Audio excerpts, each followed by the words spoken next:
When it comes to the tight end position for the Denver Broncos, does Sean Payton love Greg Dulcich? What's going on with that situation? And we take a look at the overall outlook of the position in general. Should the Broncos be buyers at tight end? You get that and much more on today's brand new episode, Locked on Broncos. You are Locked on Broncos, your daily Denver Broncos podcast. Part of the Locked on Podcast Network. Your team every day. What's happening, Broncos country? Welcome into a brand new episode of Locked on Broncos, your daily Denver Broncos podcast, part of the Locked on Podcast Network, your team every day. Thank you so much to everybody in Broncos country for tuning in and making Locked on Broncos your first listen of the day every single day. And shout out to all the everyday listeners, Monday through Friday here on the podcast. We appreciate you so much. Make sure you subscribe or you follow for free on YouTube or wherever you get your podcast so you never miss out on a day's worth of Broncos news, content, coverage, and more as soon as an episode is made available. I'm your host, as always, Cody Rourke, Broncos reporter for Mile High Sports, joined alongside, as always, by my co-host, my good friend. He is Sarah Bettinger, site expert, predominantlyorange.com. Sarah, we are getting to the end game here as we wrap up the state of the Broncos after NFL free agency leading up to the NFL draft. We're going to focus on the tight end position here today. We have a couple more positions on offense pertaining to the offensive line in some episodes in the coming days here on the show, especially for the everydayers. But man, tight end, this is the one position when I look at it, when I look at the state of the offseason, some of the moves that have been made, some of the comments that have been made, to be honest with you, this is the one position that gives me the most concern or question, and it has nothing to do with the talent of the position itself. Right. The talent should not be in question, right? Of course, we start at the top with Greg Dulcich really being a tremendous talent. Some people had him rated as the number one tight end in last year's draft, which, as we know, wasn't exactly a great tight end class in terms of the draft talent coming out. And it was Trey McBride basically and Greg Dulcich fighting for that top spot. And neither guy obviously went in the first round. Barely had even one of them going in the second round, with Trey McBride going to the Arizona Cardinals there. But Greg Dulcich kind of showed in his rookie season why on both ends of that spectrum, didn't he? He showed why he was maybe considered the best tight end in the class, was third on the Denver Broncos in overall targets despite only playing 10 games. Showed that explosive downfield ability. Remember, when we watched him at UCLA, we just consistently saw that. I think he average somewhere close to like 16 or 17 yards per reception over his career at UCLA. Well, we saw that as a Denver Bronco, even in a limited sample size in 10 games. Basically, every time they were throwing Dulcich the ball, Cody, it felt like pretty good things were happening. But what does Sean Payton think of Greg Dulcich, right? That's the big question, I think, going into the NFL draft, especially, which I know we're going to talk about here today. But what does Sean Payton really think of Greg Dulcich based on his fit in the offense, based on his talent level as a rookie, based on maybe the injury concerns? When he was asked that at the NFL owners meetings, I don't know how many listeners or Cody, I'm sure you've seen the movie Liar Liar, when he's standing in that boardroom with all the other people at the firm. And they're like, why don't you tell Mr. Whatever what you think of him? And he's like, he can't lie. So he just like spouts off this horrible statement. It wasn't that bad from Sean Payton, but he was like, evaluating the offense from last year. It was hard. On an individual case-by-case basis, it was hard to evaluate. What does that even mean? Cody, I want to get your thoughts on this, because Dulcich is a big piece of the Broncos roster right now, but is he going to be a big piece going forward? That, to me, I think is probably the one thing, right? There's everyone that's complaining, like, oh, no media access during the first part of OTAs. I want to point something out. In the bylaws, it's completely voluntary. It's up to the organization during phase one of the voluntary workouts whether or not media access is allowed. It's not permitted. So when they do get on the football field, we will be allowed access to go to practice, to talk to players, to talk to coaches. And I think the first thing that we're all going to probably ask when we get a chance to in a scrum with Sean Payton is, okay, you mentioned this about Greg Dulcich at the NFL annual meeting. Was this about Dulcich or was this about the offense in general? We can all agree the offense was horrible. I think we can make the argument. Dulcich was a bright spot of the offense when he was healthy, right? And of course, he missed the first 6 weeks of the season due to the hamstring, made his debut, caught a touchdown in his first ever NFL game and showed, okay, hey, this guy has some talent. He's special. Obviously, he has a lot of room to grow as a blocking guy. But man, you line him up in the slot with his size. You line him up on the outside with his size. I don't think that there's any scenario that makes sense in my head, Sarah, where Greg Dulcich isn't a good fit for Sean Payton. And if I'm a coach, if I'm a tight end coach, if I'm Sean Payton, I'm like, this is a guy who has a lot of athletic traits who can benefit us and he can get better, right? Last year, he was a rookie.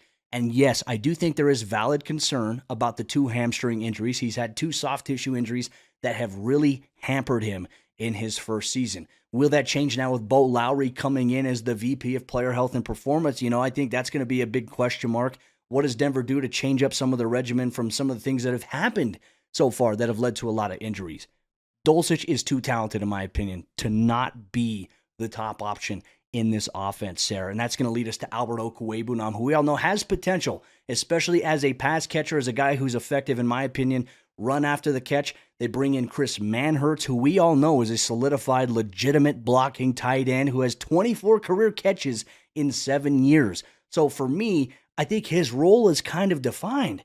Outside of that, Sarah, there is nobody else at tight end right now. We'll talk about little Jordan Humphrey maybe in the next segment about could he maybe be a player in that position there this upcoming season with his size of 6'4", 225. I want to get your quick thoughts on this. When you look at Dulcich, we talked about him, but then below Dulcich, Alberto, Manhertz.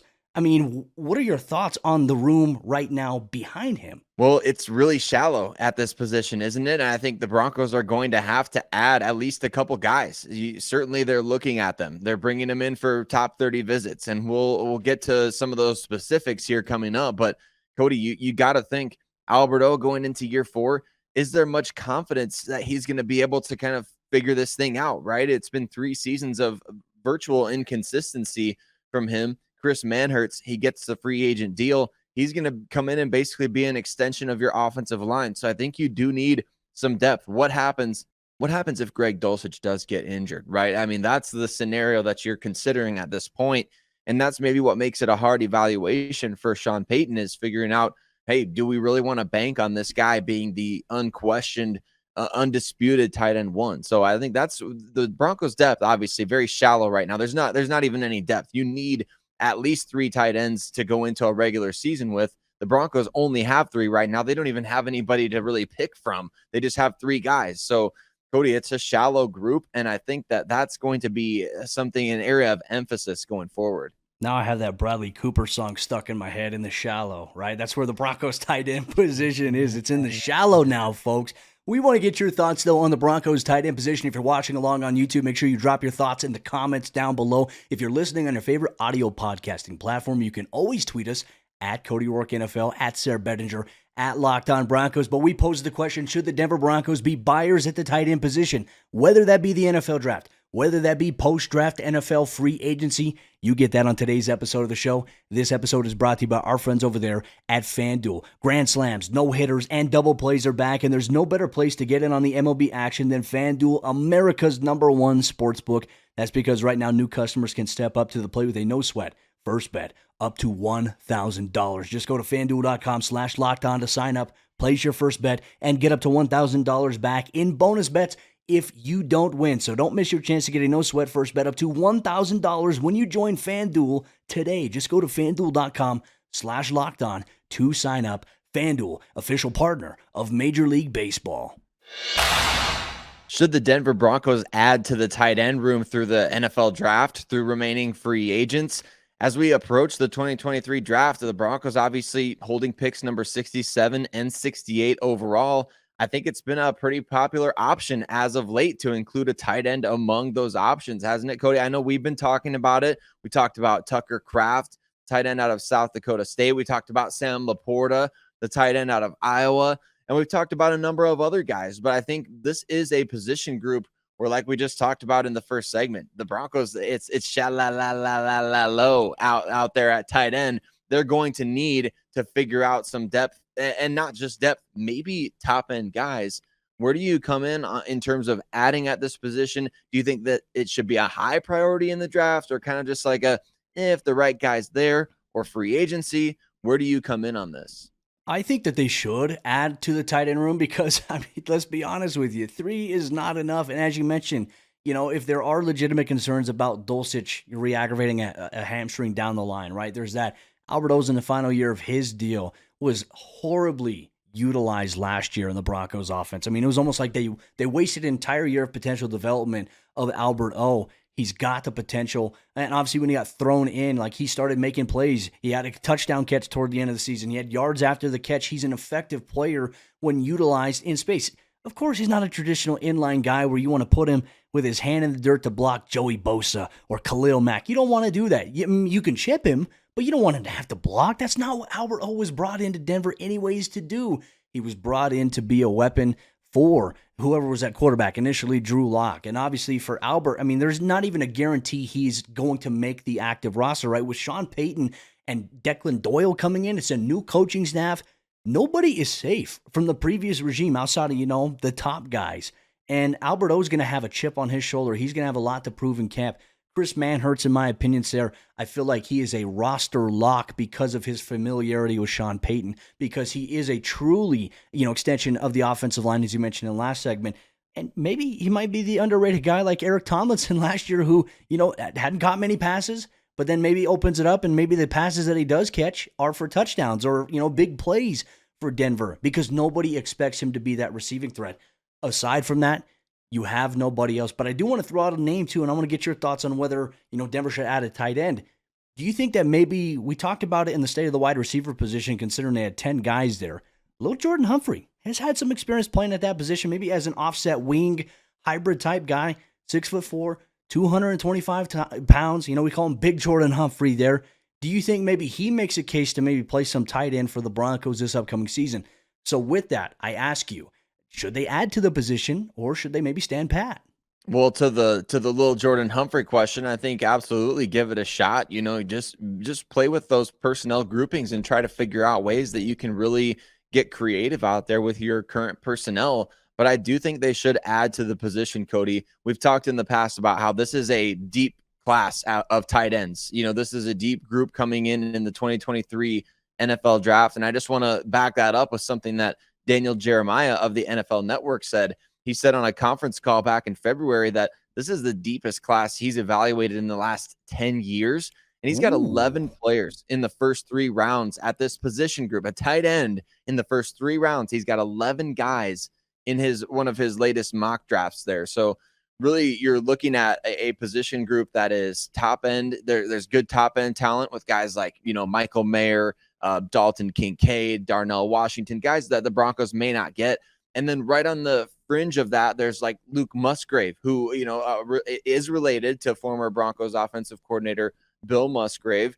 And the Oregon State tight end, he is a guy that's really rising up boards. Matter of fact, Cody, I just recently saw that Lance Zierlein of NFL.com has him as the #1 tight end in the class. So it's really a subjective type of thing, depending on where you're at, depending on what mock draft simulator you're using.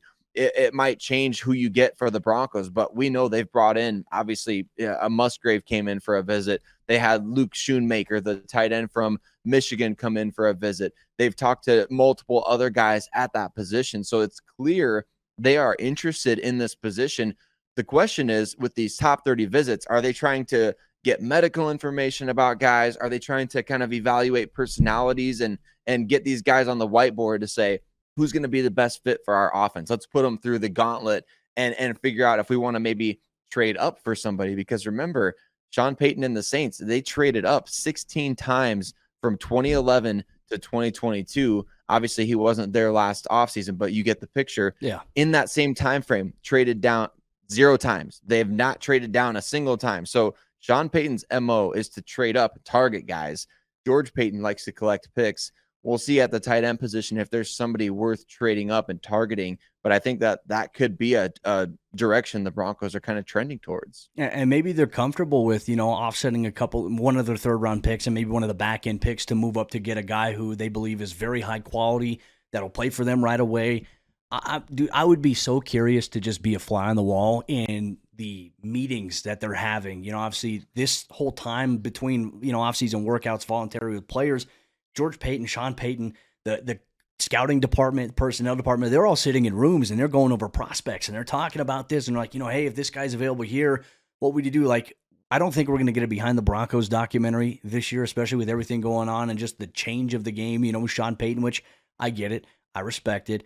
But I would just be so curious to hear what conversations they're having because, having 5 draft picks and not picking until round number 3, it's very interesting. And look, a trade could still be on the table. The Broncos could, in fact, maybe trade a player to get a second or a first-round pick in this year's draft. We have no idea what the heck is going to happen, but we are fixing to find out here very, very shortly. And one thing as well, Broncos country, 3rd round Thursday is coming up. And if you're an everyday listener of Locked On Broncos, on Thursday's episode, you're going to get just that. Sarah and I, we're going to share a 3rd round that we did. And then we're going to share some of the Broncos country's best 3rd round mocks that they sent in to us. You get that on your favorite audio podcasting platform on Thursday. You get that in video format on YouTube on Wednesday as well for the Locked On Broncos podcast. So make sure you subscribe or follow so you never miss out on an episode as soon as it is made available. But one thing we always do here on the State of the Broncos, we take the case to court. We ask ourselves, is the position better going into the season than it was last year? You're going to get that on today's episode, Locked On Broncos. Real quick, let me tell you about the Locked On NFL Scouting podcast hosted by Kyle Krabs and Joe Marino. The Draft Dudes have you covered from building a roster, from free agency, the NFL draft, personnel, management. They go through every angle possible in terms of building a roster in today's NFL. You get the Locked On NFL Scouting podcast with the Draft Dudes, free and available everywhere you get your podcasts, and you also get it on YouTube. As we go through the 4th quarter action on today's episode, Locked On Broncos, we just want to say thank you so much once again to everybody in Broncos country for tuning in and making Locked On Broncos your first listen of the day every single day. Shout out to all of you who listen every single day. You make the show truly what it is. Sarah and I were excited to be able to share this platform with everybody in Broncos country for the best objective coverage of all things orange and blue. You're going to get that here. Locked On Broncos every single day, all year long. With that said, Sarah, as we go through the state of the Denver Broncos at tight end, we made some interesting points about the roster right now. The depth is shallow. Maybe they should add some depth, whether it be the NFL draft, whether that be post-NFL draft free agency. There's a lot of interesting dynamics when you look at the tight end room right now versus last year when the Broncos were heading into the NFL draft, maybe even after the draft when they got Dulcich. The outlook was entirely different. And I'll be honest with you, Sarah, and I'll share my point of view right here. I do not think the Broncos tight end room is better right now than it was last year. I think that the depth is too low. They need to add more guys there. But like last year, they had Eric Saubert. They had Eric Tomlinson. They had Andrew Beck. They had Albert O, and they also had Greg Dulcich. So they had some beef at that position. Right now, the beef, there's a little bit of skin on the bones here. Are you in agreement? How do you feel about the Broncos tight end room? Did it get better? Well, I want to play a little devil's advocate with this one because I think, you could look at this a couple of different ways. Some people may say, hey, Eric Tomlinson, Eric Saubert, that's okay depth, but are those guys really needle movers? And maybe Chris Manhertz is viewed the same way by a lot of people. I personally think, Cody, based on what I've seen, I think the Broncos did upgrade in the blocking department at the tight end position. And I think knowing that Greg Dulcich, kind of getting a year's worth of a sample, I know it was only 10 games, but getting that sample, I do think now you can look at this position as, remember going into last year's draft, we were all wondering, why did the Broncos not even take a shot on, OJ Howard in free agency or something? They did barely anything. They brought back Saubert, they brought in Eric Tomlinson, but based on who was available at tight end in free agency, we were all kind of wondering, hey, what are they doing? Why are they sitting on their hands here? Then they go into the draft and you trade down and pick up Greg Dulcich. It was an interesting vibe around that position. I wouldn't say that position group was really strong going into last year's draft. And I would say even after picking up Dulcich, you're kind of still wondering, what is the plan here? I mean, the team pitched Albert Okwuegbunam as the tight end one after trading Noah Fant to the Seattle Seahawks. And then Albert O drifts into being a healthy scratch on game days, right? So I think looking at this unit now, where the team was last year at this time, I think you could make an argument that they are better based on having a sample of Greg Dulcich, based on whether or not you think Chris Manhertz is an upgrade in the blocking department over Eric Tomlinson and Eric Saubert. Cody, I'm going to say, yes, they're better with a chance to get even more better. I know that's not a thing, but even better during the 2023 NFL draft. I think it's going to be a situation where whoever they take is going to play a substantial role, but the floor of the room has been elevated because you've got a known commodity now in Dulcich. You've got Manhertz elevating the blocking, and then Alberto can still be a wild card. So I think I'm going to play devil's advocate and say, yes, they are better. All righty. Well, hey, Broncos Country, we're always eager for your thoughts, too. Make sure you comment along or you share us, your thoughts on Twitter, at Cody Rourke NFL, at Sarah Bettinger, at Locked On Broncos.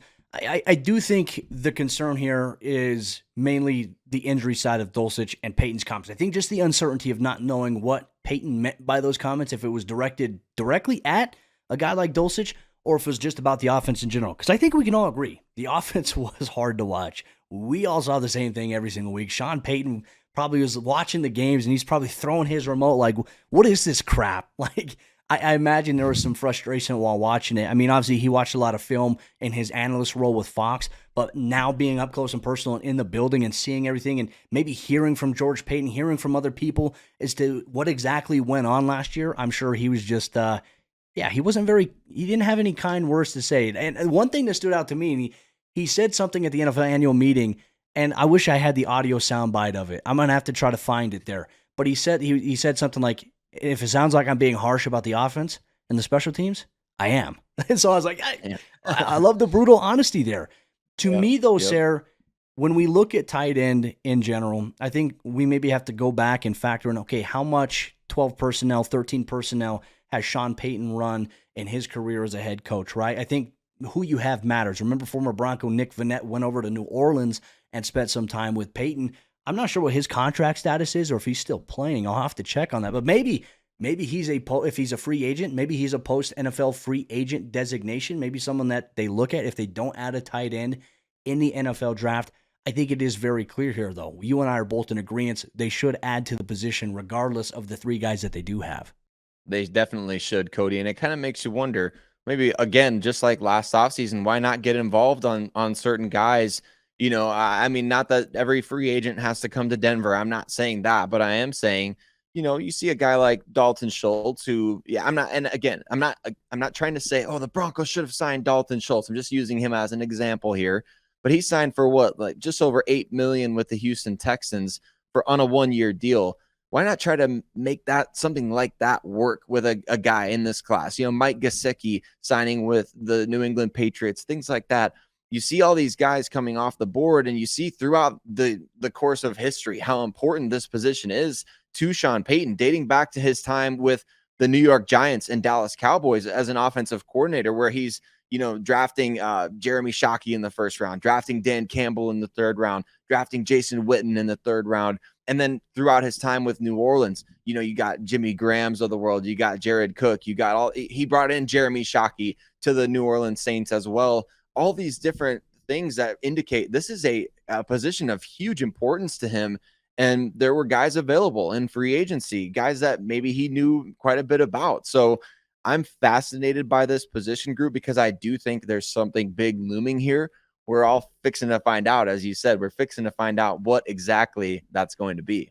I do agree with you. I think that with his elevated emphasis and history on the position, I mean, we could see a tight end being their top pick at pick number 67. It could be the path there. And look, the position has changed so much over time, right? Because the college game has evolved where, unless you go to Iowa, you're not as much of an inline guy. A lot of teams like to spread and flex everybody out. You see a lot of hybrid wing movement where you move guys and tight ends, athletic guys in particular, underneath formations after the snap to try to get, into the open space in the flat. I'm excited to see what Sean Payton and the Broncos decide to do and whether or not they add to the tight end position. Broncos country, if you think they should add a tight end, drop it in YouTube comments down below. Or if you're listening on your favorite audio podcasting platform, make sure you tweet us at Cody Rourke NFL, at Sarah Bettinger, at Locked On Broncos. Mile high salute to everybody in Broncos country. Thank you so much for making us your first listen of the day. And shout out to everybody who is an everyday listener of the show. You make Locked On Broncos what it is. Broncos country, thank you so much. Tomorrow's episode of the show, if you're an everydayer, what you can look forward to, Third Round Thursday. Sarah and I, we're going to do a third round mock draft ourselves, and then we're going to choose some of the best responses that we got on Twitter, at Cody Rourke NFL, at Sarah Bettinger, at Locked On Broncos, in terms of the mock drafts that you sent in. Everybody in Broncos country will select the best ones to react on tomorrow's episode of the show. We appreciate you so much. We'll see you tomorrow for a brand new episode, Locked On Broncos.